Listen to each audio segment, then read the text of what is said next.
Kayak nama aja Mbak. Oke, siap. Nanti ya adik-adik mahasiswa akan bersama-sama dengan Mas Erwin untuk dimotivasi dan ditambah lagi pengetahuannya. Adik-adik, pertama kali saya ucapkan selamat sudah menjadi 50 terbaik dari hampir 200 startup yang mendaftar di program ASMI. Adik-adik, ini kami sangat terima kasih adik-adik masih tetap bersemangat di era pandemi yang semakin luar biasa. Adik-adik masih tetap mau untuk menambah ilmu, mau untuk berkembang bersama kami. Dan perlu kami sampaikan bahwa program bootcamp ini akan dilaksanakan selama 4 kali, sekali setiap sebulan. Nanti mungkin Mas Erwin akan menjelaskan secara detail programnya seperti apa. Kami harapkan adik-adik memanfaatkan program ini untuk mengembangkan usahanya dan mengembangkan diri agar startup-nya menjadi jauh lebih baik dan jauh lebih besar. Saya pikir saya tidak usah berlama-lama lagi untuk berkata-kata. Selamat berproses, selamat menambah ilmu, dan kami ucapkan terima kasih untuk startup Indonesia yang sudah membantu kami untuk membina adik-adik mahasiswa. Terima kasih banyak. Wassalamualaikum warahmatullahi wabarakatuh. Selamat pagi semuanya.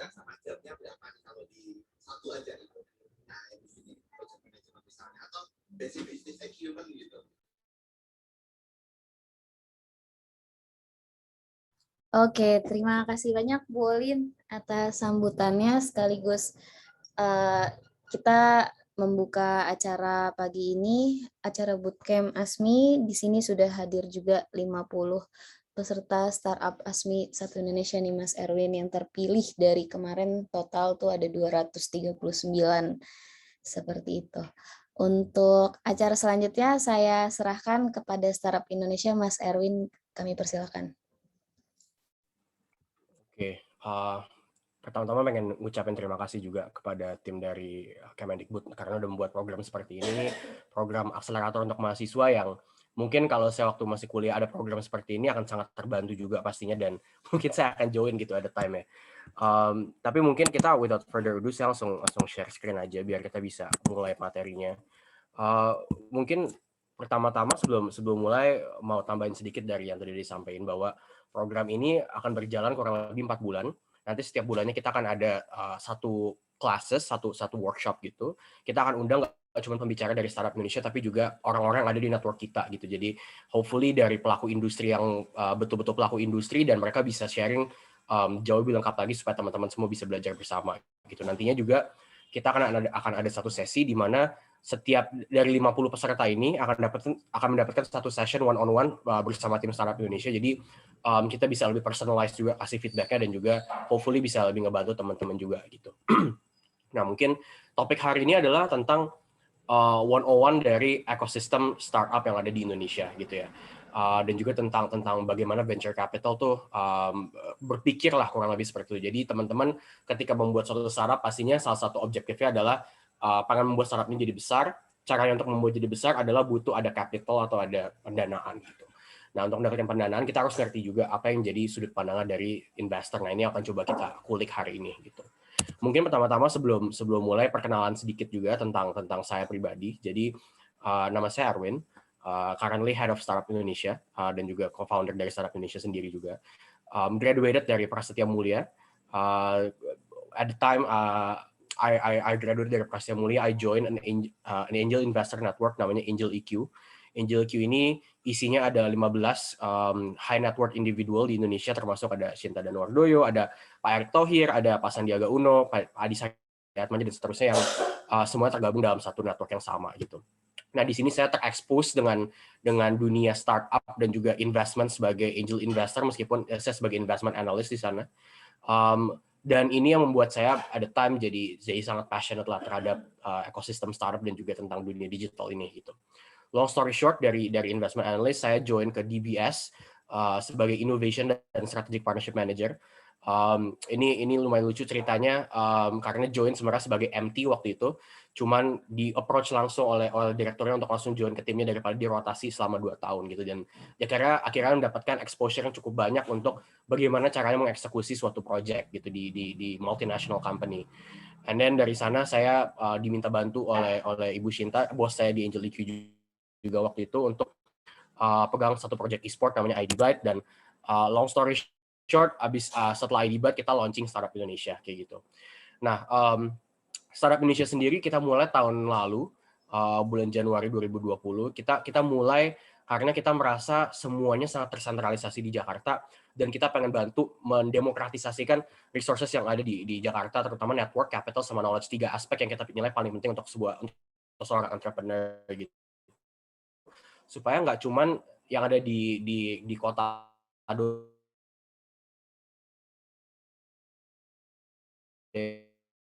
yang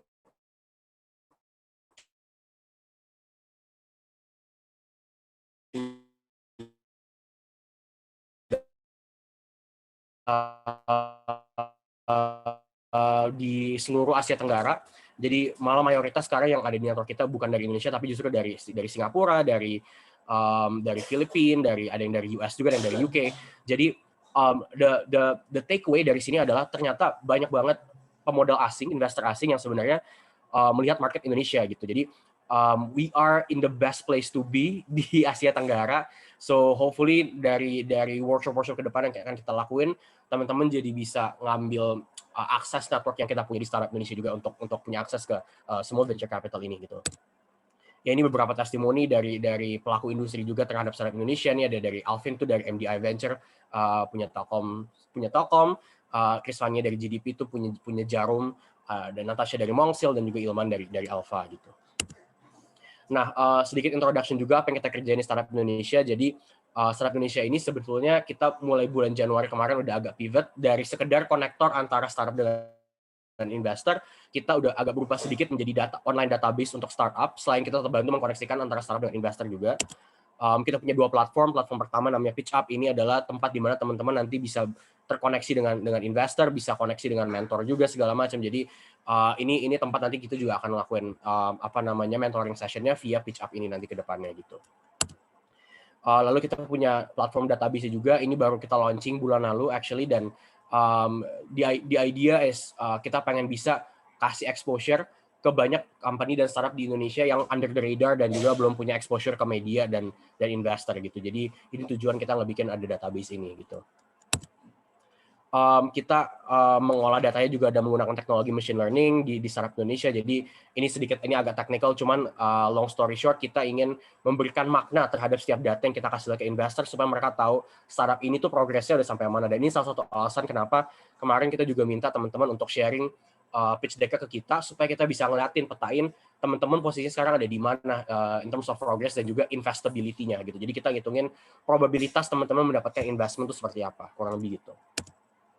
Ini sekedar introduction juga, ini timnya kita. Jadi ya we have a team of I think really good people. Kita ada Astrid, CTO kita, dia lulusan UC Berkeley di jurusan computer science, dia CTO kita, dan Tony is also our co-founder as well, dan our advisor and angel investor is Ibu Shinta herself, my first boss di Angel EQ. Dan ini mungkin nanti correlates di pembicaraan kita hari ini, di mana kita harus maintain relationship dan network sama semua orang yang kita kenal, karena we never know nanti in the future siapa yang bakalan ngebantu kita juga kayak gitu. Nah, going to the main topic. Jadi kita ingin ngebahas pertama-tama funding cycles and round yang ada di Indonesia gitu. Jadi mungkin ini kalau saya bisa bagi 2 gitu di tengah-tengah, kita bisa pecah startup itu early stage sama growth stage kayak gitu ya. Early stage itu typically dari bootstrapping sampai venture capital series A, itu kita bilang early stage gitu. Even di venture capital itu bilang tetap early stage lah gitu. Jadi even investmentnya udah cukup besar, misalkan 2 juta atau 4 juta million US dollar, itu masih dihitungnya early stage companies gitu. Nah, and then obviously ada yang growth stage itu ya ketika dengar ada startup mendapatkan pendanaan series B, series C, D, dan seterusnya, itu biasanya udah dibilangnya growth stage funding atau growth stage company kayak gitu. Nah, satu-satu sedikit kita bedah. Bootstrapping itu artinya adalah kondisi teman-teman sekarang gitu, mayoritas ya. Jadi kondisi teman-teman di mana semuanya tuh masih menggunakan uang pribadi, itu namanya bootstrapping. Menurut saya ini penting sekali bootstrapping dibandingin langsung minta pendanaan dari angel investor atau dari venture capital, karena kita jadi akan belajar bagaimana caranya kita mengelola uang yang kita punya gitu. Kalau misalkan kita belum pernah ngerasain gimana rasanya menggunakan uang pribadi untuk mengembangkan suatu bisnis, kita takutnya nggak akan bertanggung jawab itulah ketika mendapatkan pendanaan dari eksternal gitu, dari angel investor dan seterusnya gitu. Nah, sedikit gambaran juga. Jadi ini ada ticket size-nya. Ticket size itu artinya seberapa besar investment yang dilakuin per investornya gitu. Jadi kalau angel investor typically dari 50.000 sampai 200.000 US dollar, venture capital itu juga lumayan beda-beda. Ada yang 100.000 sampai 2 juta. Ada yang sebenarnya beberapa investor juga kita temuin sampai ada yang minimum ticket size-nya adalah 4 sampai 5 juta US dollar meskipun dia early stage. Ketika kita udah masuk growth stage ini, ketika ticket size-nya udah makin besar gitu. Biasanya lebih dari 10 juta US dollar gitu. Nah, ini yang kita sebut dengan pendanaan namanya equity financing gitu. Jadi equity financing artinya ketika investor kasih uang ke kita in exchange untuk kepemilikan saham di perusahaan kita gitu. Jadi misalkan kita cari investor untuk funding di startup Indonesia gitu, artinya misalkan kita lagi fundraising 500.000 US dollar untuk misalkan 20% kepemilikan gitu. Jadi dengan investor itu kasih 500.000, kita kasih 20% ownership yang kita punya di startup Indonesia untuk investor itu. Jadi nanti kita sebagai founder akan istilahnya diluted itu artinya saham kita akan berkurang juga proporsional. Nanti akan kita bahas di workshop berikutnya tentang hal ini gitu. Ini sedikit gambaran tentang kondisi investment startup di Indonesia sekarang. Jadi setiap tahun itu on average ada 60 pendanaan awal di Indonesia gitu. Jadi ada 60 seed funding round, akan ada 60 startup per tahunnya biasanya akan dapatkan pendanaan awal. Jadi cukup ketat sebetulnya, 60 itu angkanya cukup sedikit gitu ya. Jadi memang venture capital sekarang semakin selektif juga terhadap startup yang ingin mereka invest dan mereka kasih uang gitu. Although the good news is di Indonesia cuma 10% pendanaan ini actually datang dari angel investor, compared to kalau di Amerika justru malah 87% datang dari angel investor kayak gitu. Ini jadi menarik juga karena selain angel investor sebetulnya kita ngelihat semakin banyak fund baru di Indonesia yang muncul, semakin banyak investor baru yang muncul, dan juga actually Indonesia udah reaching an all-time high in terms of number of asset yang dimiliki oleh venture capital dan juga private equity untuk invest di startup gitu. Jadi sebenarnya peluangnya it's bigger than ever buat teman-teman mendapatkan pendanaan sekarang kayak gitu. Nah, so let's bring the transparency into the mind of investor gitu. Jadi sebelum kita cari investor gitu kan, we have to understand what is it that they're looking for gitu. Nah, kita harus ngeliat gini juga ya. Jadi investor itu juga manusia lah gitu ceritanya. Jadi they also have their own problem dan they have their own mandate dari bosnya mereka. Dari investor sendiri punya investor ceritanya. Jadi even misalnya kita lihat di sini Sequoia gitu. Sequoia ya mereka venture capital, tapi mereka nggak memanage uang pribadi gitu. Jadi mereka memanage mereka punya namanya limited partners. Limited partners itu adalah organisasi atau individual yang nitipin uangnya ke venture capital gitu. Jadi mereka pun punya pertanggungjawaban kepada investor yang mereka sendiri untuk make sure bahwa uang yang mereka kasih ke founder itu akan growing asetnya gitu. Jadi mereka juga punya problem di sana. Nah, pertanyaan bagaimana caranya mereka bisa make sure uangnya akan growing. Jadi first thing first ada mereka butuh akses ke deal flow dan juga great founder gitu. Jadi the rule of thumb is every investor itu very very open untuk ngobrol sama founder dengan background yang bagus gitu. Dan since teman-teman semua hari ini udah terseleksi di sini, I'm sure pasti at least background-nya udah sangat oke lah gitu untuk bisa lolos join program ini gitu. Nah, problem kedua yang mereka punya adalah mereka terima email itu bisa belasan sampai puluhan sampai ratusan per harinya gitu. Jadi bisa bayangin ada puluhan startup at the same time setiap hari email ke investor untuk minta pendanaan gitu. Jadi bisa bayangin bagaimana attention span dari investor ini akan sangat pendek dan akan jadi suatu tantangan lah untuk semua founder, nggak cuma teman-teman di sini.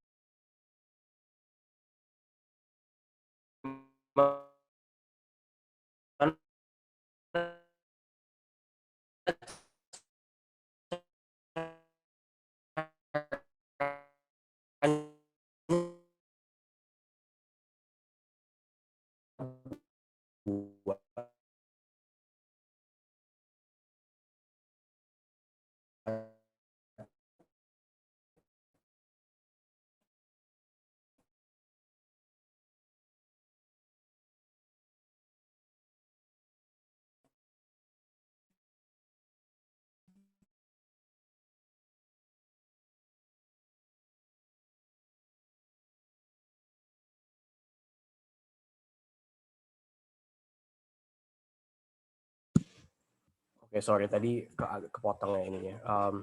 Let me share screen lagi.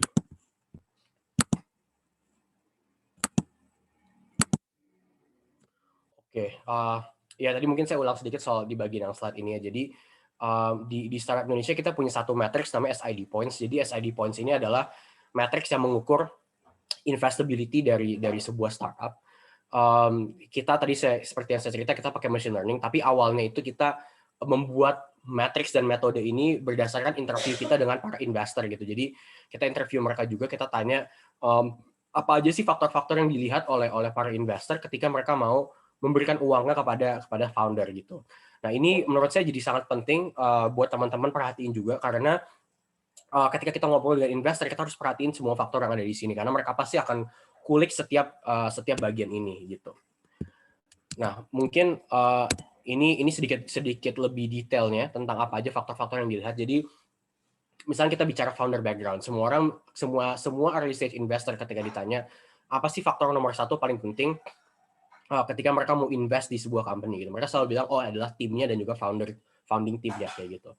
Nah, ketika kita bicara dengan founder background, apa aja faktor yang dilihat? Mereka bisa akan melihat academic background, jadi teman-teman datang dari universitas apa, work experience, jadi pernah kerja di mana, past company position, sama relevance dari bidang studi yang teman-teman pelajarin dengan apa yang mau teman-teman bikin sekarang, atau korelasi antara pengalaman sebelumnya dengan apa yang mau dibikin sekarang kayak gitu. Jadi itu founder background. Business model, mungkin kalau teman-teman yang kuliahnya di ekonomi atau bisnis tahu ada satu framework namanya Porter's Five Forces. Jadi Porter's Five Forces ini teman-teman bisa Google juga tentang Porter's Five Forces, ada banyak banget materinya. Cuman intinya ada lima faktor yang dilihat dari business model, yaitu threat of new entrants, jadi seberapa besar orang bisa masuk ke bisnis dan industri yang teman-teman lagi kerjakan. Threat of substitution, jadi seberapa mudah orang bisa substitusi produk yang teman-teman buat dengan produk lainnya atau pesaing lainnya. Contohnya Gojek dengan Grab gitu. Jadi seberapa gampang sih orang geser dari Gojek pindah pakai Grab atau Grab pindah jadi pakai Gojek kayak gitu.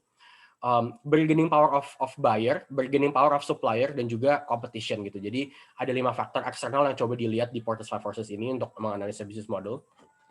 Terus ada market size dan juga industry growth. Jadi ini sesuatu yang sangat penting juga karena investor tuh pastinya pengen taruh uangnya di industri yang mereka yakin akan bisa growing menjadi semakin besar kayak gitu. Rule of thumb-nya adalah market size minimum itu adalah 100 juta US dollar, 100 million US dollar. That's the minimum market size di mana investor akan mulai tertarik. If you guys are tackling ke industri yang jumlah size-nya lebih kecil dari 100 juta US dollar, that's a problem karena artinya mungkin terlalu segmented service yang coba dibuat, jadinya gimana caranya bisa expanding ke market yang lebih besar. Nanti kita akan ada workshop terpisah khusus ngebahas tentang market size dan juga business model pastinya.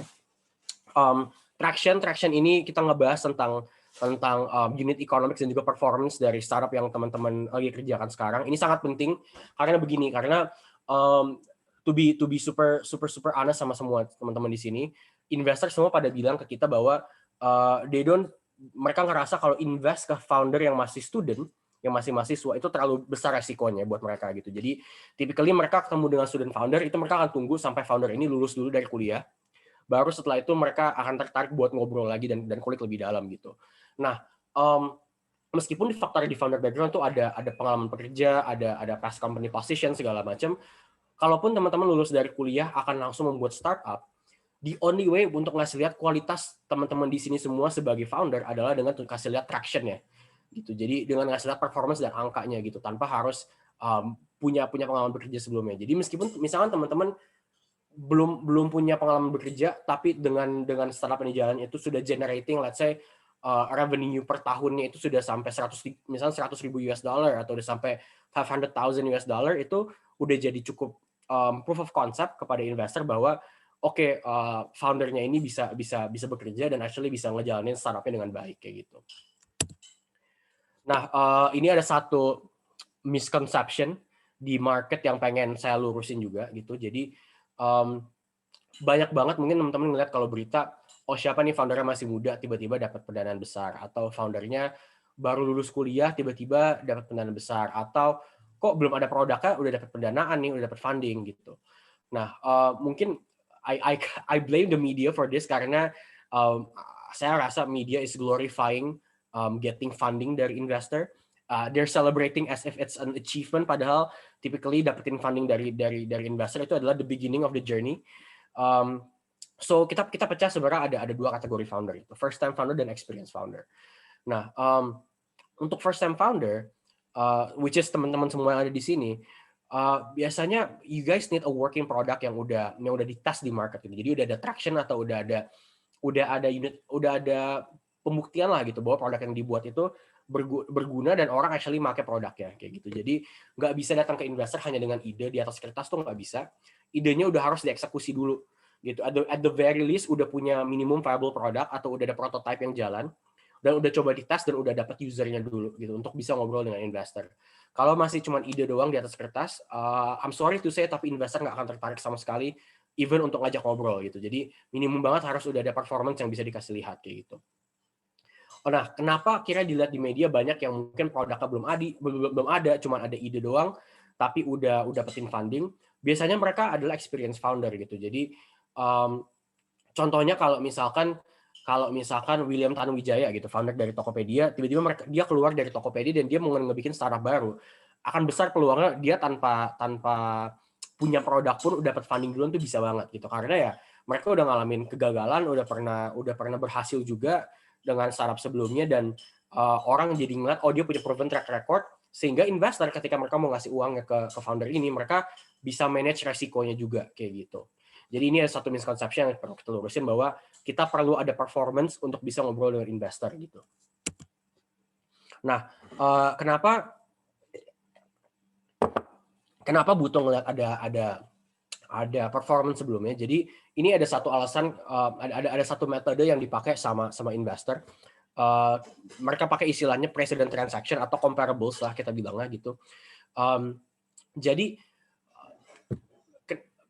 gini sih, mungkin teman-teman yang backgroundnya di sini adalah finance, mungkin pernah tahu kalau di financial management itu ada beberapa metode untuk membuat valuasi bisnis gitu. Metode paling umum adalah namanya discounted cash flow. Artinya apa? Teman-teman sebagai bisnis harus ngeliat dulu harus membuat laporan keuangan, terus ngelihat cash flow positifnya itu berapa. Cash flow positifnya itu yang dibuat proyeksi oleh investor untuk membuat valuasi dari perusahaannya kayak gitu. Nah, karena startup itu mayoritas cash flow-nya masih negatif, kemungkinan besar, jadi agak susah untuk menggunakan metode discounted cash flow itu yang umum dipakai. Akhirnya ada metode namanya precedent transaction atau comparables, di mana investor perlu lihat traction dari yang teman-teman punya, dia akan compare dengan performance dari company lain di industri di negara yang berbeda, mungkin yang dan dengan startup yang udah lebih maju, akan di-compare multiplier itu berapa. Nah, multiplier itu akan dipakai untuk mengukur seberapa besar sih valuasi dari perusahaan yang teman-teman bangun gitu. Jadi ini adalah alasan kenapa butuh ada traction dulu. Karena kalau nggak ada traction pun mereka nggak akan bisa ngebuat valuasi juga kayak gitu. Jadi this is one of the reason why we need a proven business model, revenue dan juga traction sebelum ngobrol dengan investor gitu. Nah, setelah udah punya traction dan what you guys need to do, it's finding credibility and referral sama networking access. Ini something yang kita di Startup Indonesia provide. Jadi emang we're championing founder yang performance-nya bagus tapi nggak punya koneksi ke investor. That's where we come in dan kita bantu teman-teman semua untuk punya credibility untuk ngobrol dengan para investor kayak gitu. Nah, ini ada beberapa metrics yang menurut saya basic dan teman-teman semua perlu tahu. Revenue, I'm sure teman-teman tahu revenue adalah pendapatan atau sales yang kita dapetin dari penjualan barang jasa. Gross profit adalah revenue dikurangin cost of goods sold atau biaya pokok penjualan. Lalu ada istilahnya CAC atau customer acquisition cost atau CAC, same thing. CAC ini adalah biaya variabel yang kita keluarin untuk mendapatkan satu orang pengguna gitu. Jadi kalau misalkan teman-teman ngebikin startup misalkan let's say ngebikin startup edukasi lah gitu ya, ngebikin semacam kayak ruang guru gitu. Terus teman-teman bilang gini ke pengguna gitu ya bahwa oke, untuk setiap pengguna baru akan mendapatkan cashback 10.000 di GoPay gitu misalkan. Nah, 10.000 itu adalah biaya akuisisi usernya teman-teman. Jadi itu adalah CAC-nya per customer gitu. Jadi nanti misalkan dalam sebulan mendapatkan 1.000 user, terus udah gitu setiap usernya itu teman-teman spending 10.000 untuk mendapatkan satu orang pengguna. Jadi 10.000 dikali 1.000 itu adalah total monthly customer acquisition cost yang teman-teman punya kayak gitu. Nah, lalu ada LTV atau lifetime value of customer. Ini ada rumusnya juga, nanti akan kita kulik di different workshop juga. Cuman LTV itu secara singkatnya adalah seberapa besar sih margin keuntungan yang teman-teman dapetin selama seorang user itu masih menggunakan platform kita gitu ya. Jadi ini cukup penting karena kita bisa ngebandingin rasio antara CAC dengan LTV. Jadi sering banget investor kita berapa sih CAC LTV rasionya tuh berapa gitu. Nah, CAC LTV rasio ini penting kenapa? Karena kita bisa melihat kalau misalkan angkanya itu perbandingannya makin besar atau makin kecil. Jadi 1:3 misalnya 1:4. Artinya untuk setiap $1 spend itu mendapatkan $3 in return dari LTV. Itu artinya angkanya makin bagus gitu, dan itu bisa jadi indikator teman-teman harus spend lebih atau spend lebih sedikit untuk mendapatkan customer juga gitu. Gross merchandise volume ini adalah matriks yang cukup umum dipakai di e-commerce atau any platform yang menyediakan transaksi secara online. Jadi gross merchandise volume ini sebenarnya matriks yang dibuat sama Amazon waktu mereka pertama kali mulai, karena mereka ngerasa mereka nggak bisa diukur hanya dengan revenue dan juga profit waktu itu. Jadi gross merchandise volume tuh rule of thumb-nya seperti ini. Jadi misalkan teman-teman ngebeli tisu seharga, misalkan teman-teman ngebeli makanan seharga 10.000 gitu di platform ojol gitu ya, di platform Grab atau Gojek gitu misalkan. Dari 10.000 itu sebenarnya mungkin Grab sama Gojek ngambil let's say 5% kayak gitu dari angkanya itu. Jadi sebenarnya 10.000 itu bukan revenue-nya Gojek sama Grab gitu. 10.000 itu adalah gross merchandise volume ya. Jadi total nilai barang yang dibeli oleh teman-teman itu berapa gitu. Revenue-nya Gojek atau Grab itu adalah 5% dari 10.000 tersebut. Jadi it's a different type of metrics lah gitu. Monthly active users ini sangat penting. Karena dengan monthly active users ini teman-teman bisa tahu seberapa sering si orang menggunakan produknya teman-teman gitu. Jadi cara menentukan MAU atau monthly active users ini cukup berbeda-beda tiap company. Biasanya teman-teman secara internal harus discuss dan harus agree dulu apa sih yang mau disebut sebagai monthly active users gitu. Jadi contohnya misalkan kalau tadi balik ke contoh teman-teman membuat platform education online gitu semacam ruang guru misalkan rule of thumb-nya adalah monthly active users adalah pengguna yang at least seminggu sekali selama sebulan itu dia membuka platform ruang gurunya dan actually menggunakan platformnya. Itu bisa jadi monthly active users, tapi beda-beda tiap platform ya.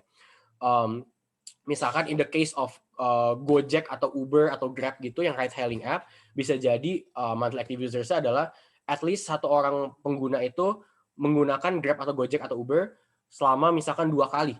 Nggak ada periode dalam berapa minggu segala macam, tapi yang penting pakai 2 kali mereka udah considered as monthly active users. Itu bisa juga. Jadi ini secara internal harus didiskusikan dan di-define apa yang menjadi definisi dari monthly active users, karena unique to every business business model kayak gitu.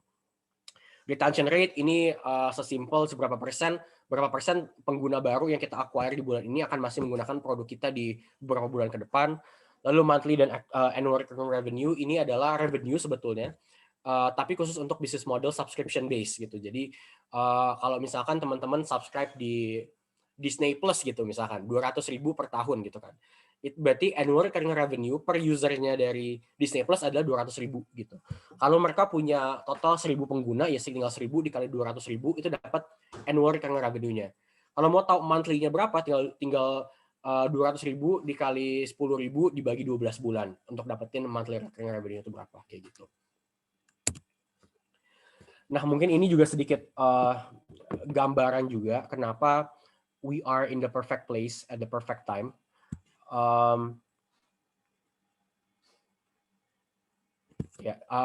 Sorry, ini masih bisa kelihatan kan ya screen-nya? Ya, jadi kenapa we're in the perfect place at the perfect time? Karena Indonesia ini we are the biggest market size. Kita the biggest market di Asia Tenggara. Semua ketika kita baca analisa investor, semua pada bilang di Asia Tenggara itu cuma ada 2 rute untuk menjadi unicorn.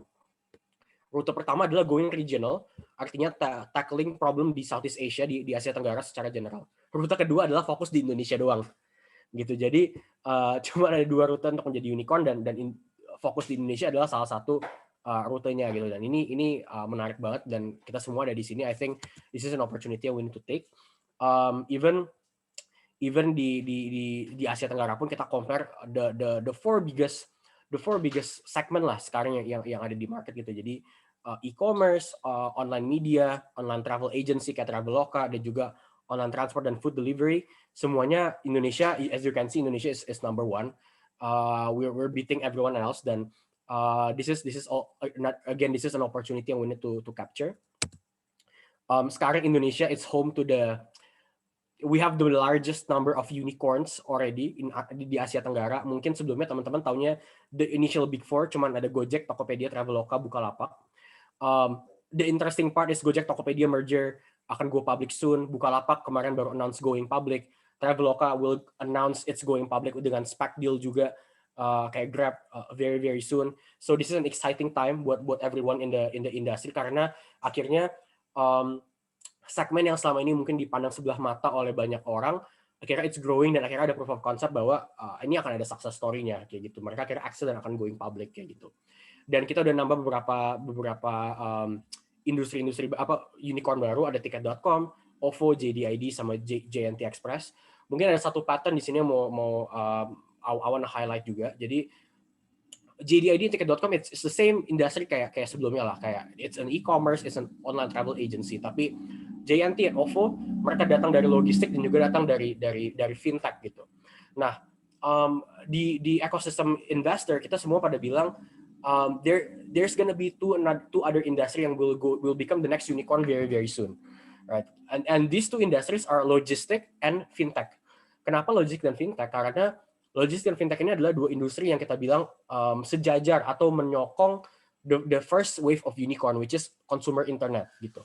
Ketika dulu Tokopedia mulai, Gojek pertama kali mulai, nggak ada metode pembayaran online gitu. Jadi meskipun jumlah transaksinya sangat-sangat besar gitu. Jadi apa sih solusi dari pembayaran online? Oh ya, kita harus punya e-money atau e-wallet, coming OVO dan GoPay kayak gitu. Dan dulu belum ada nih ekosistem atau infrastruktur untuk pengiriman logistik dengan teknologi base gitu. Akhirnya datanglah pemain-pemain baru kayak JNT Express, Si Cepat, Paxel, dan segala macam yang akhirnya membantu industri di sini. Jadi the next big thing will come from fintech dan juga logistik. So I would encourage you guys to look what's the next industry yang bakalan adjacent to the next wave of unicorn, which is fintech dan juga logistik di sini, atau mungkin industri apa yang belum ketap untuk bisa mensupport these players kayak gitu. Ini juga another overview bahwa Tokopedia it contributes to more than 1.5% of the economy di Indonesia, which is crazy big for just one single company, and this is the power of technology. Gojek eradicating 15% of employment rate di Indonesia. This is also a crazy number coming just from one company, and the fact that Gojek dan Tokopedia akan merge, it's very very exciting for everyone in the tech ecosystem and seeing how they can support each other's ecosystem. Ini another overview of fintech adoption di Indonesia. Jadi mungkin teman-teman bisa ngeliat di sini ya. Jadi almost 80% udah datang ke digital wallet, 31% coming from investment and everything. Jadi mungkin teman-teman bisa lihat bahwa going to this segment udah nggak make sense lagi. Jadi kalau teman-teman mau bikin fintech, masuk ke digital wallet atau masuk ke investment atau pay later udah nggak make sense karena playernya udah cukup besar, adoption rate-nya udah cukup tinggi. So the idea is you need to think of what's the next big thing yang belum ada playernya atau adoption-nya masih rendah gitu. Jadi don't tackle something yang udah ada player besarnya, karena that means you guys are jumping into the curve atau malah late into the curve instead of at the beginning, at the starting point of the curve gitu. Jadi we need to think strategically about this kind of things juga gitu. Ini sekedar gambaran landscape aja bahwa di Indonesia sebenarnya is Alibaba versus Tencent. Mungkin teman-teman pasti tahu Alibaba itu siapa. Tencent adalah the company behind game PUBG Mobile. Kalau teman-teman pernah dengar WeChat, itu juga company di belakangnya adalah Tencent. Jadi Alibaba and Tencent are the people yang backing inilah. Jadi Alibaba invested di Gojek. Mereka juga collaborate sama Mtek, perusahaan yang punya SCTV untuk membuat dana. Terus Tencent juga obviously backing, Tencent is investing in Gojek and GoPay, while Alibaba actually investing in Tokopedia gitu. Jadi behind all these big players di Indonesia are actually these two giants coming from China. Jadi we need to also understand the ecosystem behind it to make something useful for the ecosystem juga gitu. Lately juga ini suatu tren yang kita lihat baru, jadi ada rise of direct to consumer brands dan juga yang dapat investment dari venture capital. Jadi mungkin teman-teman pernah dengar Kopi Kenangan dan For Coffee, they are venture backed startups. Jadi also coming in juga ada beberapa other consumer brands kayak House, Hungry, Mangkoko Brodo yang akhirnya lately dapetin investment dari venture capital. Jadi this is also another opportunity yang kita bisa try to tackle atau try to tap into if you're building a company right now. Right, so that's the end of the presentation. This is a lot of information to take.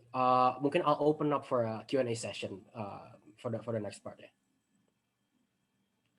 Ya, jadi mungkin teman-teman yang you guys wanna ask a question, just feel free to turn on your microphone, sebutin namanya dari mana, startupnya apa yang dibikin, terus kasih pertanyaannya aja gitu langsung. Oke, thank you Mas Erwin.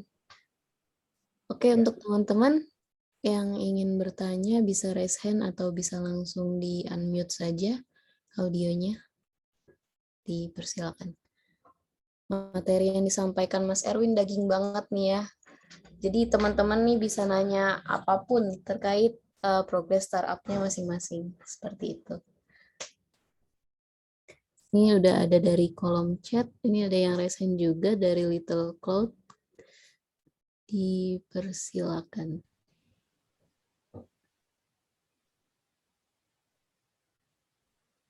Halo, selamat siang, Kak Erwin. Suara saya terdengar jelas? Ya. Halo?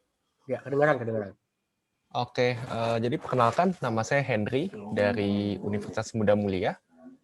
Saya dari Little Cloud. Jadi kita startup wedding organizer, tapi kita konsepnya itu online to offline. Jadi agak berbeda dengan Bride Story atau Weddingku yang mengusung itu marketplace.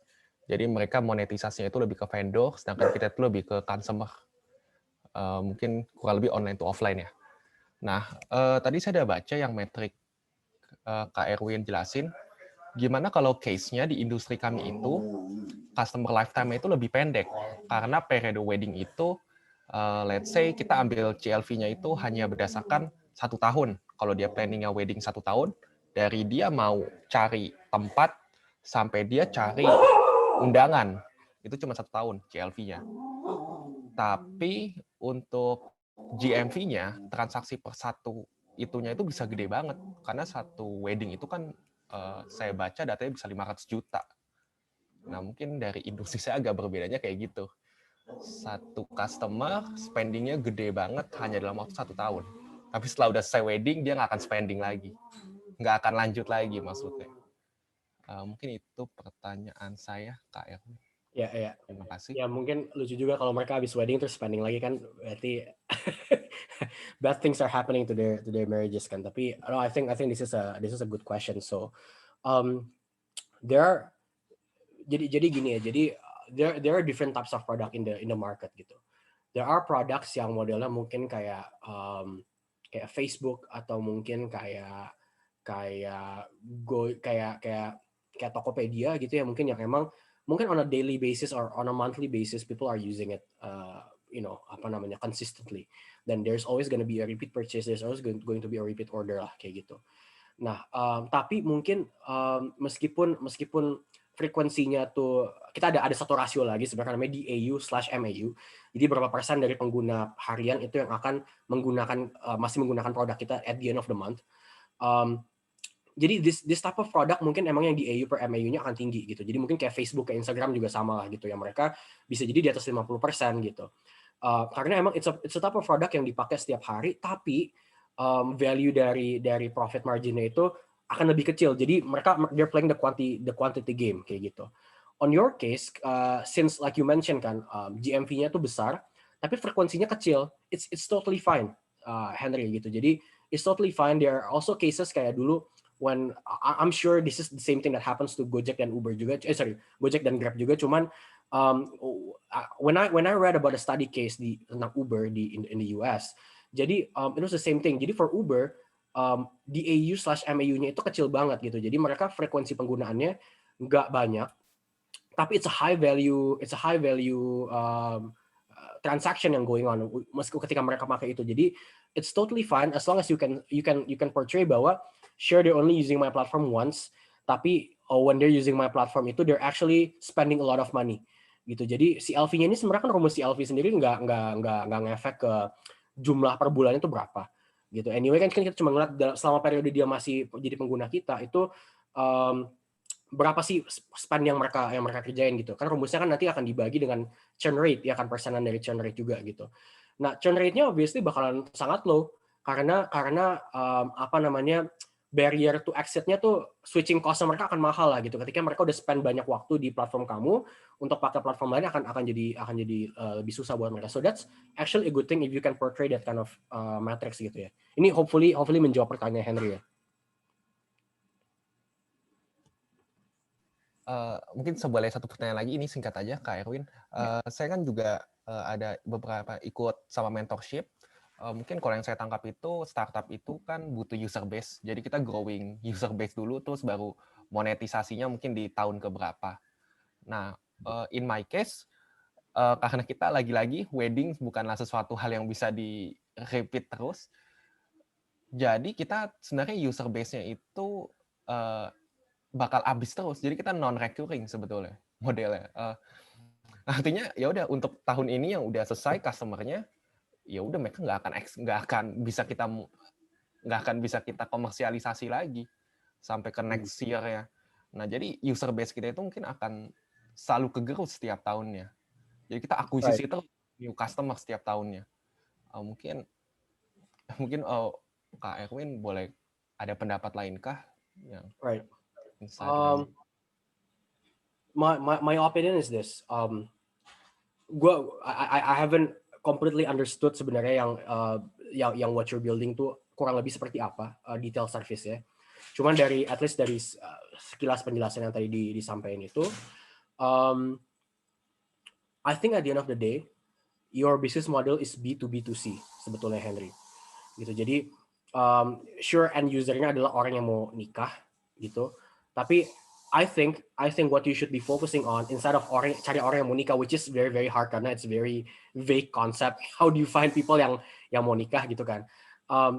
You should instead find to capture the database of wedding organizer, in my opinion, kayak gitu. Karena wedding organizer ini akan jadi kayak business partnernya kamu gitu, Henry.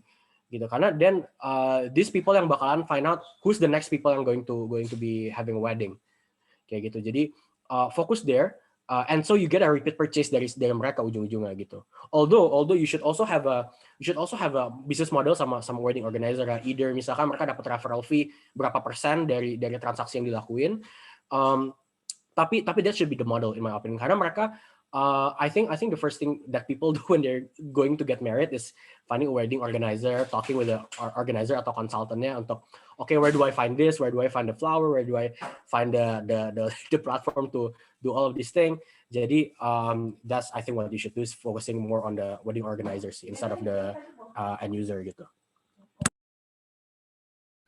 Oke, thank you Kak Erwin.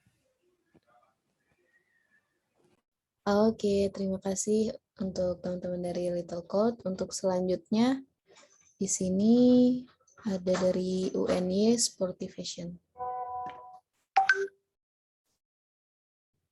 UNJ, sorry. Oh, baik, terima kasih atas waktunya. Selamat pagi, saya Mufidi dari Sportivation, startup olahraga dan gaya hidup sehat. Mohon izin Coach Erwin, izin tanya. Sebenarnya berbicara mengenai proyeksi masa depan ya, dan apa yang bisa kita persiapkan dari sekarang. Jadi gini, saya melihat data bahwa kalau kita berbicara di negara lain ya, kalau berbicara mengenai unicorn itu di Cina itu dia dalam 2 tahun terakhir tuh bisa menghasilkan unicorn per minggu itu 1 unicorn.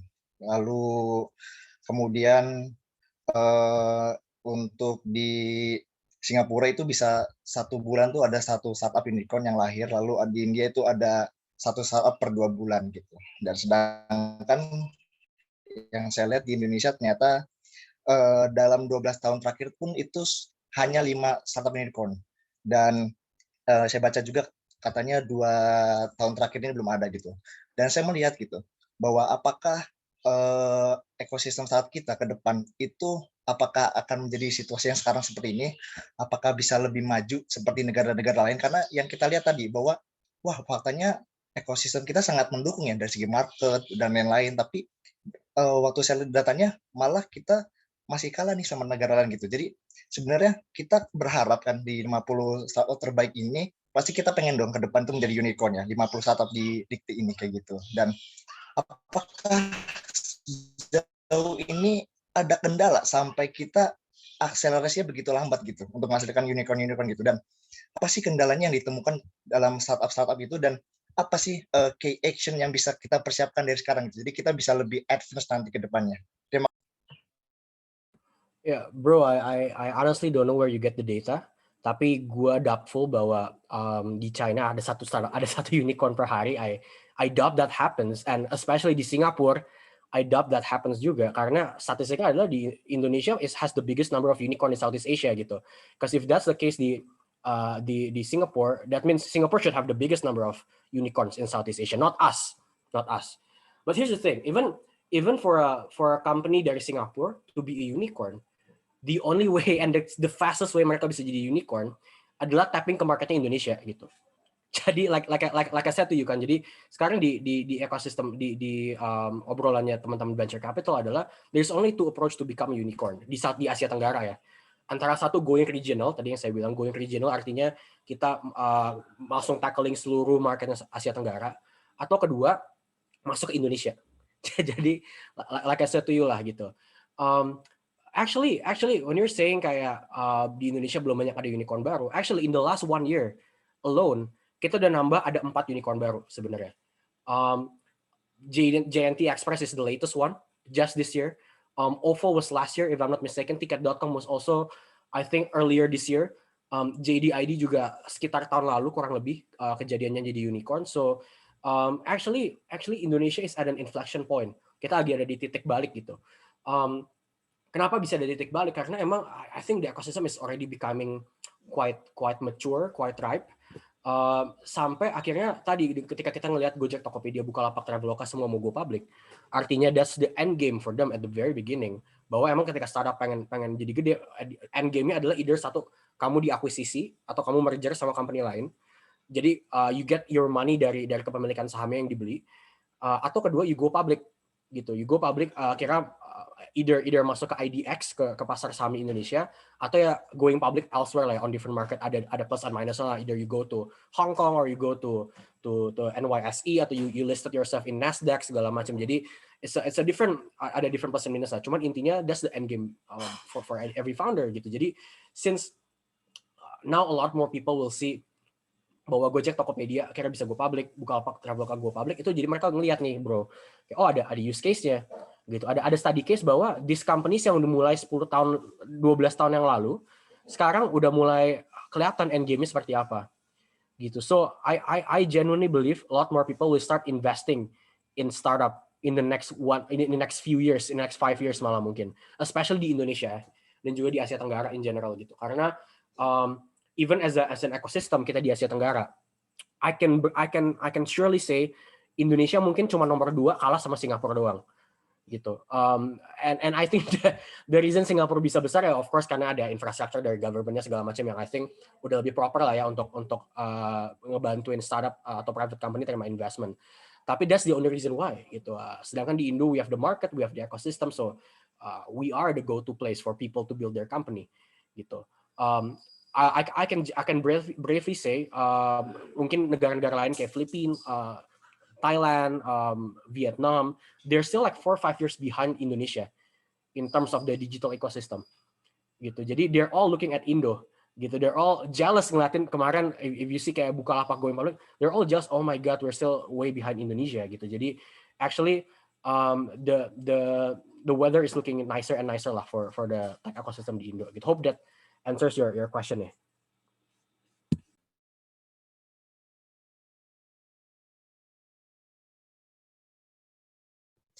Oke, thank you. Untuk selanjutnya ada yang raise hand lagi nih, Mas Erwin dari Universitas Indonesia. Mbak Dila ini Ares nih dulu my intern actually. Waduh, Oh, Dia dulu anak magang di tempat aku nih. terus kaget ketemu di sini ya. Aduh, Wah. saya belum lulus ya, Mas. Ini biar ngerasain programnya Mas Menteri.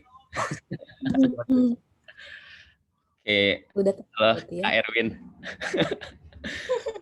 Gue udah Um, setahun, bro. Oke, I have two questions, tapi nyambung lah. Apa namanya? Jadi sebenarnya pertanyaan gue simple sih. When is the right time for us to seek for funding? Especially kan kita kan lagi seed funding gitu.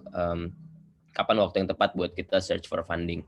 Dan ketika ditanya sama investor kan selalu ada pertanyaan kayaknya tuh what are you going to use this gitu. Kalau kita nonton Shark Tank tuh kayaknya selalu ada pertanyaan itu gitu. For seed funding kira-kira what's the best answer for that gitu? Apakah buat hiring, apakah buat kayaknya I don't know if marketing is the right answer or not, atau buat produk atau apa gitu. I need your advice. So the right time to seek funding itu the easiest answer is when you need it. to be honest gitu ya. When you cannot use your own money anymore atau growth-nya udah mulai stagnant meskipun udah with your existing current situation and financial model itu udah mentok lah kayak gitu ya. Jadi I can say that's the best time to fundraise gitu karena by the time growth-nya udah mentok, that means you already have a number, right gitu. Jadi you already have a traction, you already have a revenue segala macam dan if that's the case, then you should start looking for funding gitu. And tapi again depends ya Ras ya. Maksudnya what's your current traction looking like gitu. I can say on average at least di platform startup Indonesia yang akhirnya nilai investability points itu bagus atau yang akhirnya ngebikin investor itu tertarik, they would at least have around 8,000 to 9,000 US dollar of revenue per bulan. Kayak gitu. Jadi that means in a year they have more than 100K annual recurring revenue. Kayak gitu. That is already a good number to start when you start looking for seed funding. Gitu. Ini revenue bukan GMV berarti. 100K itu revenue, not GMV. Depends on your startup. GMV is still fine. GMV is still fine dan juga depends on business model yang lu bikin kayak gimana gitu ya. Tapi the idea is this. Even if misalkan you haven't reached 100K per year, in terms of revenue yang Taman Siswa is generating, you should start. I think you should start looking for funding yang mungkin belum dari venture capital dulu. Maybe initially you should seek for you should seek for angel investor misalkan. Angel investor yang knows what you guys are trying to build segala macam dan get them to buy your idea. So you can raise smaller. You can raise smaller dan lu nggak give up lebih banyak equity ownership dari your company, tapi you can use the money to scale the platform gitu. Once you use the money to scale the platform and then you hit another roadblock, then you should start looking for venture capital in my opinion kayak gitu. Jadi sorry, what was the second question lagi? What do we use it for? Like use of fund ya. Right. There is again no right or wrong answer dari use of fund tuh mau kayak gimana. Semua depends on financial modeling dan juga business model yang you aim to build gitu. Jadi when you're seeking for funding, the first thing you would do is create a financial modeling. Nanti kita akan ada workshop terpisah lagi juga tentang bikin financial modeling. Tapi intinya one of the most important thing you should make is create a financial modeling gitu. Artinya financial modeling ini kita bikin laporan proyeksi keuangan mulai dari asumsi-asumsi yang kita punya. Misalkan kita mau dapetin sales berapa at the end of the year, kita bikin asumsi churn rate, kita bikin asumsi growth based on either existing data atau dari industry standard. Kita lihat dari kondisi marketnya gimana dan juga kita pengen lihat what is it that you're looking to build by using the funding gitu. Nanti dari sana kita akan ngeliatin kita bisa ngebikin income statement. Including kayak cost untuk hiringnya, lu misalkan mau growing your team dari 10 orang menjadi 20 orang gitu, itu costnya berapa, including lu bikin asumsi untuk rent misalkan, asumsi lain juga kayak misalkan ada depresiasi sama amortization juga yang perlu dibikin kayak gitu. Nah itu kan bikin income statement. Nanti dari income statement ini technical sih, cuman nanti akan ada cash flow, akan ada balance sheet segala macam. There's two approach to look at. So what's your usage of fund ya? Udah lu tinggal lihat aja. Your customer acquisition cost itu berapa, which actually it becomes your cost of goods sold lah. Okay. Atau cost of revenue kita bilang technicalnya kalau di tech companies gitu ya. So what's your cost of revenue, which is that's your customer acquisition cost. Compare that to how much money are you using buat hiring people, Ras, gitu. Nanti kita lihat persentasenya. That's why orang bisa bilang oke, sekian persen bakalan dipakai untuk hiring. Untuk hiring siapa? Nah, itu juga lu perlu define. Either how many persen dari hiring itu akan jadi engineer, akan jadi marketing team, akan jadi apa? Kayak gitu. Jadi makanya kenapa perlu bikin asumsi dan juga perlu bikin financial modeling, karena all your answers will refer back to the financial model gitu. Jadi even if you say, okay, we're gonna use the funding buat hire more engineers, nanti investor akan minta untuk membuka financial model yang dibikin sama taman siswa. Kayak gitu. Jadi mereka akan lihat dari sana. Nah gitu. Terus how to define, mungkin next questionnya would be how to define berapa sih yang harus kita raise ketika fundraising. Ini ada simple answer-nya. Either satu, kita ngeliat dari cash flow statement, seberapa besar cash flow negatif yang kita keluarin per bulan dikali sama jumlah bulan yang ingin kita raising. Jadi misalkan raisingnya untuk 18 bulan, kita spending per bulan 20.000 gitu ya, tinggal 20.000 dikali 12.000. Itu yang pertama. Atau yang kedua bisa juga ngeliat kayak gini dari income statement ya. Cost of revenue-nya itu berapa, ditambahin sama operational expense itu berapa. Oke. Nah, itu dapat sebenarnya itu kan kayak burn rate-nya itu berapa gitu. Jadi berapa spend-nya kita selama periode waktu tertentu. Nah, kita fundraise berdasarkan itu. Kayak gitu, Ras, biasanya. Oke. Itu kebayang sih. Siap. Thank you. Cepet lulus ya, Aras ya. Amin. Thank you. Magang di mana nih, Mas Erwin? Di Startup Indonesia. Oh. Dia dulu magang di Startup Indonesia juga tahun lalu. Ordal. Berarti udah banyak gali ilmunya Mas Erwin juga nih ya. Wah, nggak habis ilmunya nih. Oke. Mungkin ada teman-teman lanjut yang ingin bertanya, bisa langsung di raise hand. Di sini udah bergabung juga nih di tengah kita ada Coach Wisnu. Mungkin Coach Wisnu bisa memberi sedikit sepatah dua patah kata. Tapi sepertinya Coach Wisnu lagi enggak ini ya mungkin. Oke, kita lanjut ya Mas Erwin. Mungkin ada lagi yang, tapi ini teman-teman nggak ada yang mau nanya lagi nih. Udah nggak ada yang raise hand, mungkin sayang loh kapan lagi gitu. Mungkin untuk sekedar sharing progress startup-nya teman-teman masing-masing gimana. Nah, ini udah ada dari UII, dari Kodakarta. Bisa langsung di unmute saja. Halo Mas, Kak ya. Halo. Aku mau tanya nih, banyak sih pertanyaan gitu, cuman takut keluar konteks aja sih. Mungkin satu yang ingin saya tanyakan dulu. Jadi pernah baca dari artikelnya Paul Graham ya, dari Y Combinator gitu, default alive dan default dead gitu. Jadi kita kan perlu ngukur ya, startup kita itu growth-nya berapa, lalu negatif cash flow-nya berapa gitu.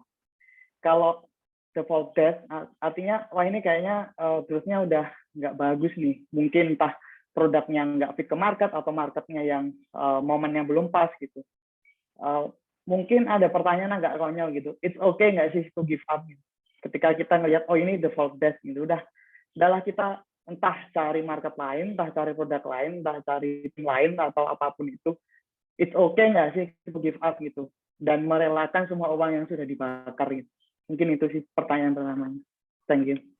Bro, mungkin before lanjut yang lagi lu bikin apa nih sekarang di Kodakarta? Platform untuk D2C. Jadi problemnya kami melihat itu banyak brand itu kan banyak ya, banyak bermunculan gitu loh. Kayak semua orang pengen punya merek sepatunya sendiri gitu kan. Dan kami pengen mereka itu bisa mendistribusikan itu pakai channel yang kami lihat trennya mulai naik nih di Indonesia, D2C gitu kan. Kalau kita lihat distribusi channel yang tradisional itu kan dari pabrik, terus distributor, wholesaler, dan lain sebagainya. Tren sekarang kami lihat itu kan D2C itu kenceng banget ya. Dan Gojek barusan ngerilis juga. Kalau nggak salah apa ya namanya, GoToko atau apa ya itu. Dan kita ngelihat GoStore, nah itu artinya kan idenya valid, cuman itu big player banget kan, dan ngelihat growth-nya kita kayak gini, duitnya juga cuma segini gitu, gila banget lah kita mau nyaingin big player kayak gitu, ekosistemnya mereka udah ngakuisisi Sally dan lain sebagainya gitu, kita mah siapa gitu. kita ngelihat dari situ, kita ngukur pakai kalkulatornya yang di linknya aku share itu, kira-kira itu oke nggak sih itu give up? Misal kita ngelihat default death nih.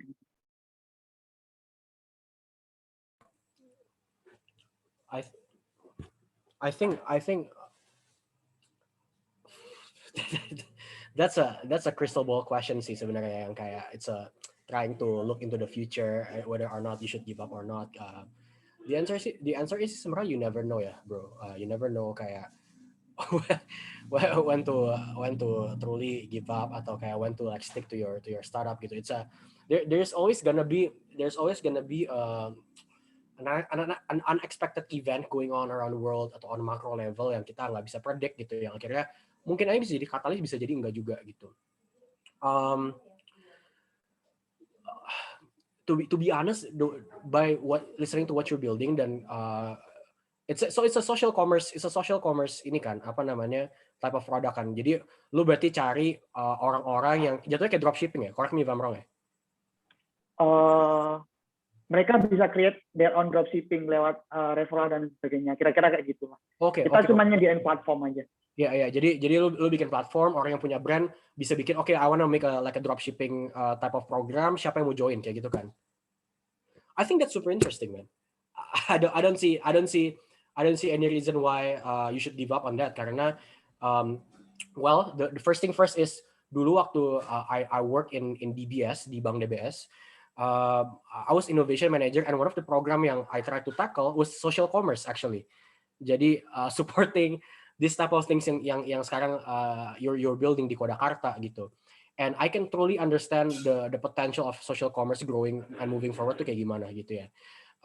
And I think there's a lot of social commerce players yang akhirnya sekarang jadi gede banget, dan I think you're spot on targeting orang-orang yang bikin direct to consumer brand. Karena tadi as I mentioned to you, let me share my screen lagi deh.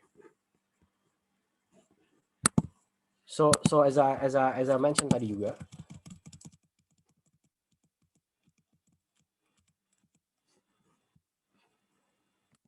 jadi direct to consumer brand tuh lagi growing. Direct to consumer brand tuh lagi growing actually. Jadi sebenarnya dimulai titik baliknya adalah ketika Fore Coffee dan Kopi Kenangan dapat funding dari Fore gengnya East Ventures dan Insignia, Kopi Kenangan gengnya Sequoia dan Alpha JWC gitu. Dari sana kita ngelihat all this direct to consumer brands kayak House, Hungry, Mangkokku semua dapat funding, dan I think it's gonna be the catalyst buat growth-nya direct to consumer brand dapetin funding dari VC gitu. Itu satu. Kedua, ada actually one other player sebenarnya dari Singapura yang I didn't put here. You should take a look at it. Namanya itu Rainforest. Mereka baru dapat funding seed round loh ya, pendanaan awal, $36 million, led by Insignia, actually Insignia yang invest di Fore Coffee juga gitu. And what they do itu adalah they acquire direct to consumer brand yang jualan di Tokopedia, di Shopee segala macam. Terus mereka bantu empower the entrepreneur dengan kayak marketing expertise segala macam supaya growing the business gitulah. Jadi you can see a lot of people are tapping into social commerce sekarang gitu. So I think you guys are definitely on the right track gitu, dan I don't see any reason why you should give up on your idea sih. To be honest, I think it's a big market, it's a huge market. GoStore bikin, yes, they have now the edge karena ada Tokopedia dan juga Gojek at the same platform now. It's crazy. Tapi I genuinely believe the bigger chunk of the population yang jualan online itu belum semuanya masuk ke Tokopedia dan Gojek kayak gitu. Itu satu. Dan tesis kedua yang mungkin perlu perhatiin adalah the bigger population itu nggak mungkin cuma jualan di Tokopedia doang. Dia akan jualan Tokopedia iya, Shopee iya, Lazada iya, di Instagram juga iya. Jadi dia nggak mungkin cuma stop di satu channel doang, bro. Gitu. So even if Gojek dan Tokopedia udah menguasai satu platform, gitu kan, you still have this segment yang ya di bagian yang mungkin via WhatsApp, via Instagram yang mungkin belum ketap sama orang-orang. And that's where you come in. And I think that's a big and huge potential to be into lah gitu. Oke.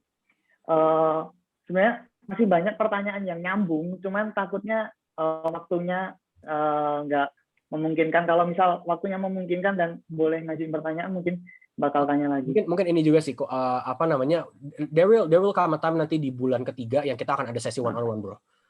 Oh, oke. Gitu. Thank you Jadi banget. akan ada sesi one on one sama timnya Startup Indonesia, dan di situ kita bisa ngobrol lebih banyak lagi ya tentang. I think what you're building is super interesting lah. Ya. Thank you. Oke. Oke, thank you. Mas Erwin, karena udah 10:09 nih, masih ada satu pertanyaan lagi dari ITB, kira-kira Boleh ya. One last Oke. question kali ya. Siap. Oke, pertanyaan terakhir dari ITB ya, dipersilakan. Oke, pagi Kak Erwin. Ya, perkenalin saya Geraldus dari SBM ITB. Jadi saya punya startup itu, jadi Studyin namanya, jadi online tutoring platform gitu. Tapi kita edit value-nya itu bisa dipesan kapan aja sesuai kebutuhan. Nah, jadi saya tuh punya problem itu, saya di SBM itu fokusnya mungkin finance ya, gitu. Fokus finance, dan kan karena startup itu biasanya bisnis modelnya unik gitu dan belum pernah ada, jadi marketingnya itu kadang-kadang aku bingung gitu Kak. Nah kira-kira, dan kalau pakai marketing konvensional juga kan mungkin susah, memang harus improvement. Nah kira-kira ada nggak sih Kak platform gitu yang bisa bantu kita belajar marketing, atau nanti mungkin di startup studio bisa menyediakannya gitu ya Kak. Thank you Kak. So what is your business model sekarang emangnya? Jadi kalau dulu les kan harus langganan gitu ya kayak misalnya gua les fisika ya udah 1 tahun ajaran sebulan. Ini lu nggak ngertinya, misalnya kalau fisika kan ada, misalnya dulu waktu saya SMA misalnya ada fluida gua ngerti gitu, tapi misalnya relativity nggak ngerti, nah ya udah gua les gitu aja. Jadi based on need ya gitu. Nah tapi memang traction-nya tuh nggak sebanyak itu gitu ya Kak. Nah tapi ada aja gitu, walaupun kita udah MVP ada aja gitu, walaupun traction-nya nggak banyak. Nah jadi kita coba nambah revenue stream gitu, kita pakai subscription sama kita jual soal, dengan harapan nanti dengan kita jual soal gitu, misalnya ada materi yang nggak ngerti dia bisa nambah. Nah tapi kita tuh masih bingung gitu Kak, gimana increase traction-nya gitu Kak. Gitu sih Kak. Thank you Kak.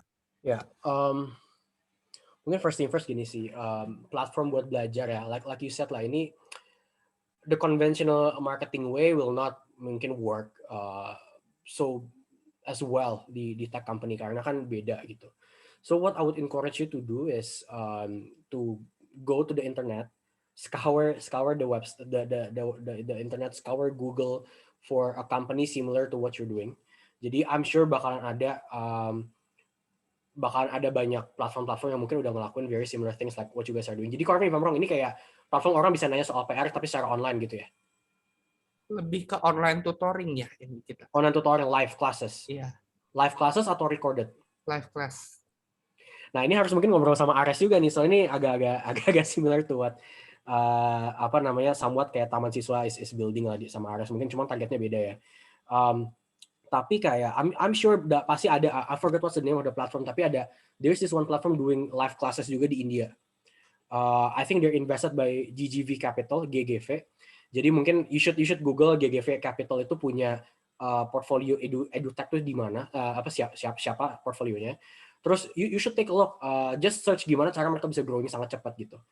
And take a benchmark dari sana, which is totally fine bro, karena there's nothing new under the sun anymore. Jadi what you're building pasti someone else probably udah build juga, dan you can benchmark dari sana gitu, gimana cara mereka bisa growing the live classes.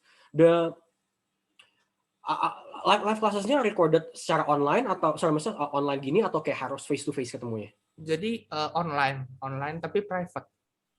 Online tapi private, okay. So here's your problem, bro. If you're doing a live classes yang online tapi private kayak gitu, your problem is economic of scale. Lu backgroundnya finance kan, anak SBM kan, jadi you should understand this lah ya. The problem is economic of scale. Karena fixed cost lu adalah ngebayarin tutornya. Nah, tapi kita uniknya itu tutornya itu mitra gitu. Jadi kayak kita marketplace gitu. Jadi marketplace, jadi kayak Gojek ya, mungkin marketplace gitu. Tapi jadi kayak gua nih pengen ngajarin daftar jadi mitra tutor. Jadi ya udah sedih pesennya gitu. Kita paling naikin harganya gitu sih Kak. Ngerti. Berarti mereka dapat komisi kan? Ya, atau kalian ambil komisi lah dari ininya gitu. Nah, again it's still the same problem. Jadi economic of scale-nya tuh bukan di studiin, tapi lebih ke arah dari sisi pengajarnya juga gitu. Karena there will be a limit of number of student yang bisa diambil sama tutornya per kelas.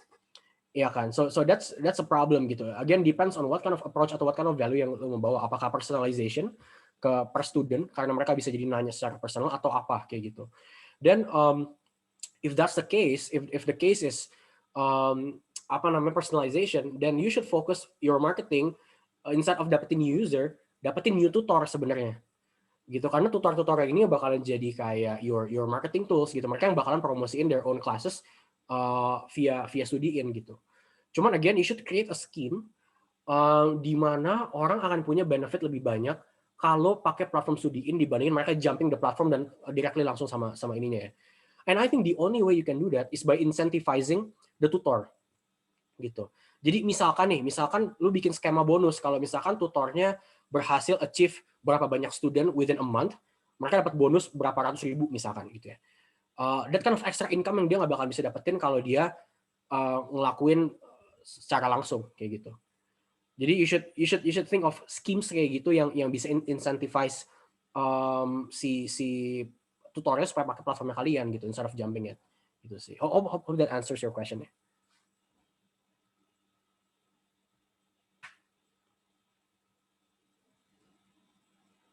Ada follow up question atau udah clear atau gimana? Oke, cukup Kak. Thank you Kak. Oke, teman-teman. Makasih banyak atas pertanyaannya. Kita lanjutkan ke sesi selanjutnya itu homework ya, Mas Erwin. Ya. Oke, so kita mau share. Jadi teman-teman akan ada satu homework untuk dikerjain. This is a simple working sheet sebenarnya, kayak semacam recap dari apa yang udah kita bahas hari ini. Deadline-nya adalah 2 minggu dari sekarang. Jadi berarti deadline-nya itu adalah tanggal 4 Agustus. Nanti kita akan share homework-nya ini via email ke semua teman-teman. Kita udah ada emailnya kemarin dari yang daftar. Cuma let me share my screen and explain to you the homework ya. Right, jadi this is the first homework. Nanti working sheets-nya akan kelihatan seperti ini. Jadi di sini kita taruh ada 4 pertanyaan gitu. It seems like a simple question, tapi this is sebenarnya the kind of things yang as a founder step by step biasanya akan kita lakuin ketika kita pertama kali creating a new startup gitu ya. If you have zero experience di tech before atau in venture capital before. So first thing first is basic ecosystem knowledge gitu. Jadi kita listing down a list of stakeholders di tech ecosystem, termasuk contoh-contohnya gitu. Jadi misalkan ini contohnya gue taruh di sini inkubator, player ada siapa sih, Plug and Play, Indigo, sama Search dari Sequoia misalkan. Nanti kalian tambahin lagi di bawahnya misalkan Angel Investor Network gitu. Ada siapa aja sih ini? Oh ini contohnya ada Angin misalkan kayak gitu ya. Jadi nanti tambahin lagi di bawahnya Venture Capital. Venture Capital ada siapa aja sih? Oh misalkan ada East Ventures, ya dan seterusnya lah kayak gitu. Jadi nanti teman-teman tinggal isi di kolom bagian answers di bawahnya sini. Jadi this is the idea is supaya teman-teman semua ngelakuin riset pribadi juga. Siapa aja sih player-player ekosistem itu seperti apa bentukannya gitu. Karena I think without seeing the ecosystem dari bird point of view, dari 360 point of view, it will be hard buat teman-teman understand the whole thing and how it works gitu. Jadi you should do your research on this. Nanti we will give out the complete answer juga by the end of the 2 weeks kayak gitu. Nah, second thing you would do is obviously building network sama connection sama venture capital, right? That's what you should do as a founder and as a CEO gitu. Jadi the second question is listing down 10 venture capital di Indo, dan juga kasih beberapa detail kayak stage focus, industry focus, sama portfolio companies. Jadi ini udah ada template-nya juga. Jadi misalkan ini contohnya East Ventures gitu. Stage focusnya tadi kan kita udah bilang ada pecah dua, ada yang early stage sama ada yang growth stage. Kalau dia ada dua-duanya, tulisin aja dua-duanya. Industry fokus, jadi ada beberapa visi yang mungkin fokusnya cuma di agriculture, ada visi yang mungkin fokusnya kayak cuma di fintech doang, kayak Mandiri Capital atau BRI Ventures gitu. Terus kita kasih contoh portfolio companies-nya 3 lah kurang lebih. Kenapa cari top portfolio companies-nya penting? Karena kita jadi bisa ngeliat pattern-nya juga nantinya investor ini tuh punya appetite company seperti apa gitu, dan juga background founder seperti apa yang menarik buat mereka. Jadi teman-teman tahu when you guys are talking to the investors, you are talking to the right person yang mungkin akan punya higher interest to what you guys are building kayak gitu. Terus pertanyaan ketiga adalah matrix and unit economics, tadi sempat kita bahas juga. Jadi I want you guys to list down 10 popular metrics yang mungkin sering dipakai di dunia startup. not necessarily harus yang relevan ke kalian punya. Jadi pertama list dua-duanya 10. Dari 10 itu nanti baru bagian kedua adalah kalian tulisin matriks mana relevan dan kenapa itu relevan ke kalian punya business model gitu. Jadi tadi contoh misalkan study-in gitu kan, bikin platform untuk live tutoring kayak gitu. Mungkin relevan matriksnya adalah number of customer lifetime value sama transaction misalkan gitu. Itu tulisin aja dan jelasin kenapa itu jadi relevan buat kalian kayak gitu. Ini akan ngebantu kalian on defining what kind of strategy you guys should do to improve the metrics yang you guys are building towards kayak gitu. Last question is benchmark and competition. I think this is super important karena tadi seperti yang gue bilang juga, there's nothing new under the sun. Semua yang kalian bikin sekarang pasti at the very least udah ada orang lain di dunia ini, mungkin gak di Indonesia, mungkin di US, mungkin di Eropa atau di China, I don't know. Tapi there will be someone yang udah building something yang you guys are already building sekarang. I'm very sure of that. Jadi the last question is you guys should list down 1 or 2 players di industri yang ngelakuin persis ke kalian. Either di Indo atau di luar Indo. Jadi mungkin kalau nggak di Indo, mungkin cari yang player di China, di India, di US atau di mana. Dan kalian put in the details di sini. Jadi details yang kita minta itu latest funding round, total amount raised, top 3 investor, sama business modelnya seperti apa. Kayak gitu. Jadi ini contohnya. Kalau teman-teman bikin startup, isinya adalah recorded content untuk anak-anak SD, SMP, SMA, K-12, then you guys should benchmark to Ruang Guru sama Zenius gitu. Kalau misalkan teman-teman tadi contohnya studiin bikin live classes, then you should benchmark tadi player di India yang dapat investment dari GGV Capital itu siapa dan putting down all the list yang ada di sini kayak gitu. Jadi at the very least 1 sampai 2 players lah. Jadi teman-teman you guys can get a good understanding of who are the other people within the ecosystem yang doing the same thing. Itu satu. Kedua, kalau emang mereka udah gede, teman-teman tinggal benchmark sebenarnya. Road to success-nya tuh mereka bikin step by step kayak gimana. Jadi nggak perlu mulai dari nol, tinggal benchmarking aja. Jadi this is the homework. Again bakalan kita kirimin hari ini ke email semua teman-teman. Jadi hopefully in the next 2 weeks we can have this and kita bisa bahas lagi di next session di bulan depan. Gitu. Mungkin ada pertanyaan nggak tentang homeworknya?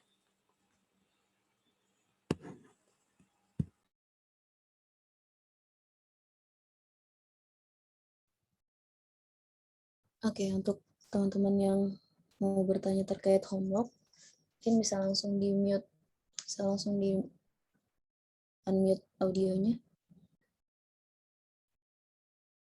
Atau sepertinya udah cukup jelas ya, Mas Erwin. Karena nggak ada yang unmute, nih adanya yang ngasih love sama ngasih thumbs. Sepertinya ngasih semangat aja Mbak Dila. Saya perkenalan Mas Erwin, saya Cipto Mas. Nah ini Pak Cipto, Mas Erwin. Pak Cipto nih tim PKMI juga, tim ASMI juga. Iya, salam kenal juga Mas Erwin ya. Ini mungkin pesan-pesan buat adik-adik ini yang baru-baru ya. Kadang-kadang kan timnya itu suka berubah karena belum solid, karena masih di awal-awal. Seperti tadi Mas Erwin bilang, kalau angel investor kan melihat nunggu lulus gitu ya. Biasanya kan mereka karena masih baru, apalagi masih tahap-tahap awal itu, ganti-ganti tim, belum solid, itu yang pertama. Terus yang kedua, semangat ini. Kadang-kadang begitu lulus udah aja, padahal bisnisnya atau startupnya prospek sekali, tapi semangatnya masih kurang. Nah, mungkin perlu dorongan semangat itu, Mas Erwin. Gimana caranya nanti ke depan bisa lebih solid, terus bisa lebih berkembang. Saya kira itu yang mungkin perlu dipesankan ke adik-adik. Semoga nanti kita bisa bertemu secara luring ya, Mas ya. Iya, betul. Gitu, Mas. Thank you, Mas Cipto. Mungkin saya setuju banget sih. Jalan tuh masih panjang banget. Apalagi teman-teman semua masih pada kuliah ya. Ini keren-keren banget nih. Maksudnya masih kuliah udah bisa bikin tech startup tuh menurut saya it's an achievement lah already gitu. To be here aja udah jadi suatu pencapaian gitu kan. Cuman emang jalannya masih panjang. Jadi kalau teman-teman ngalamin kegagalan atau ngalamin frustasi, trust me, semua yang ngebikin startup ngalamin frustasi dan ngalamin kegagalan kayak gitu.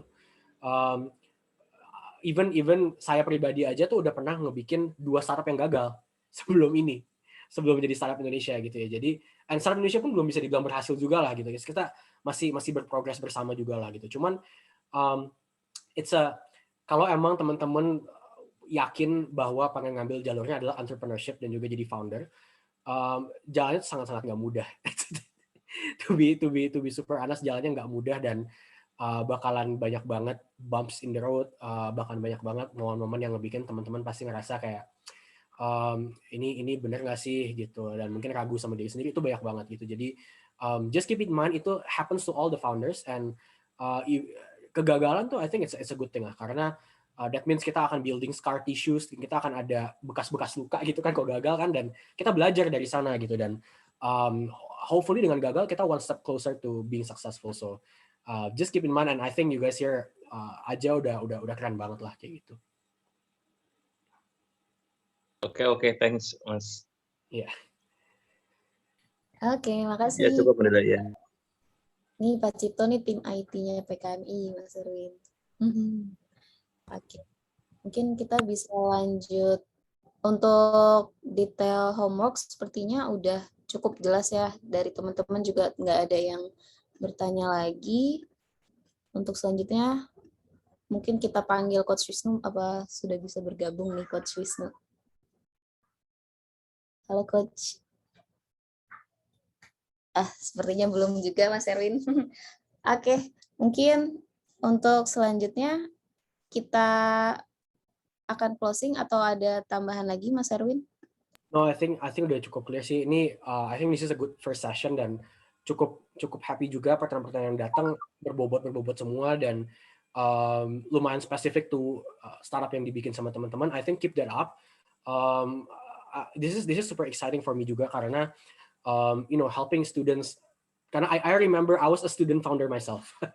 I think 5 years ago, waktu masih kuliah pun I do the same thing as you guys gitu. I try to build my company meskipun gagal, tapi again kayak I totally understand your position, dan I'm here. We're all here to help lah. Startup Indonesia is here to help juga anything you guys are trying to build. Oke, thank you.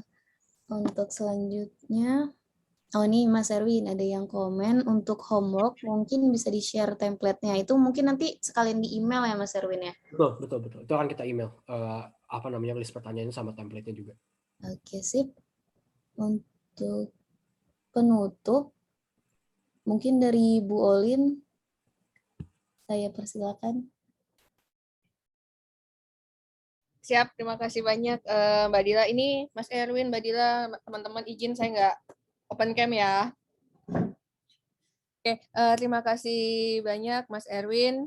Terima kasih banyak buat teman-teman dan ini tim PKMI yang sudah join selama kurang lebih 2 jam lebih ini untuk saling sharing dan nambah ilmu juga.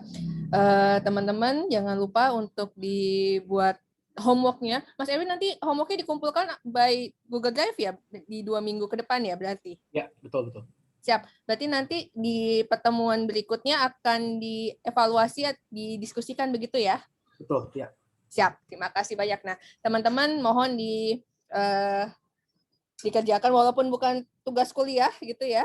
Tapi mohon dikerjakan gitu untuk perkembangan bisnisnya adik-adik semua, dan kita ketemu di kalau misalnya ada pertanyaan mungkin bisa langsung tanya di WA group, karena Mas Erwin juga ikut di WA group, jadi jangan sungkan-sungkan untuk bertanya ya Mas Erwin ya. Ya, boleh. Ini kita minta bantuan. Terima kasih banyak. Dan kita akan ketemu di bulan depan, nanti jadwalnya akan di-share oleh teman-teman dari Belmawa. Saya rasa kita cukupkan sesi kita di hari ini.